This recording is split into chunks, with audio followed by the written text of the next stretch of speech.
continuing further on discussion of NPV. In this question, we will see how do we apply the usage of NPV in a practical situation. Now we look here, there is a person called Ratan who needs 2 lakh per annum to meet his expenses of education for next 8 years.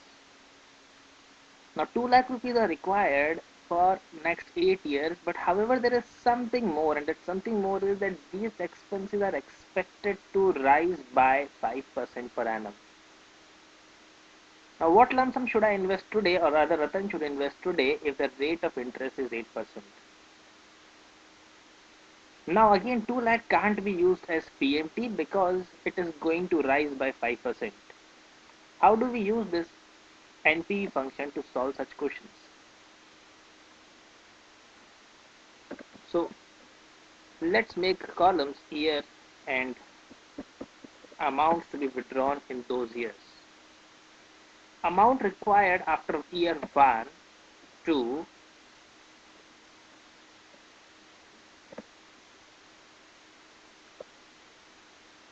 8. Amount required at the end of year 1 is 2 lakh. So amount required in the next year would be 2 lakh plus 5% of 2 lakh, or 2 lakh into 105%.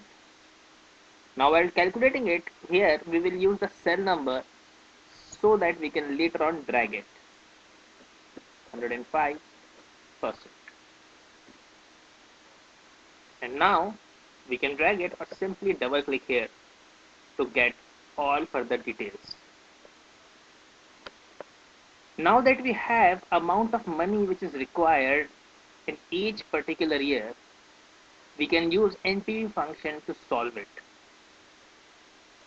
So using NPV function,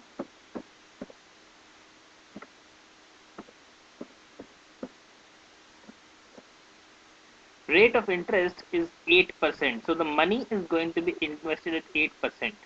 Please note it is very important to distinguish between two different rates. 5% is the rate at which the amount of expense is growing, and hence we have included 5% or used 5% to grow the find out the amounts of expenses in the years. Now when we are wanting to know how much money is to be invested, we will use the rate as 8% because investment rate is given as 8%. Amount at the end of year 1 is the value 1. C5 to C12 is the range of values for which we need the present value or the NPV.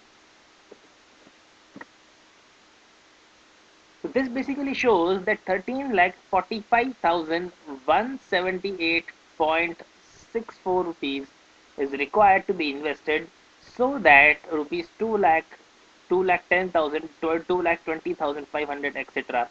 can be withdrawn at the end of year 1, 2, 3 and there further. Now quickly, if we do a little bit of change in the question and say that if the amount of monies are required to be withdrawn at beginning, then what do we do? Let's quickly solve that possibility also. Let's copy paste it over here.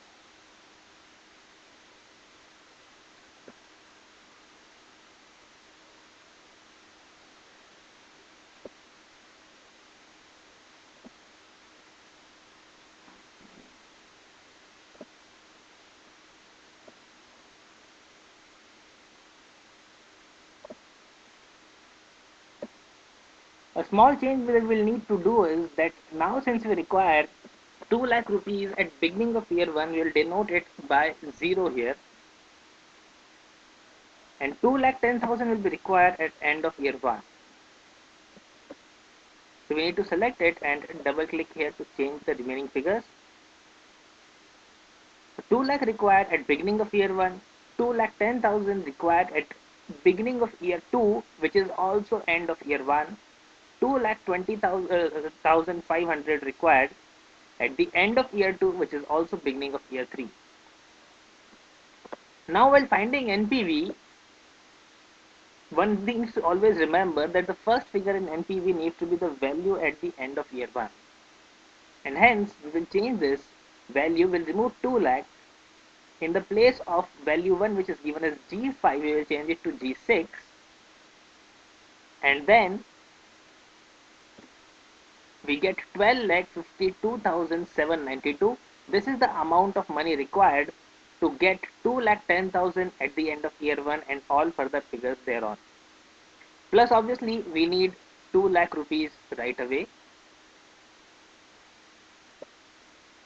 The total amount of money required would be NPV of the remaining section plus rupees 2 lakh or G5. So if the amounts were to be withdrawn at beginning, then you would require 14,52,792 rupees. As expected, the amount has to be higher because you get lesser time for interest accumulation.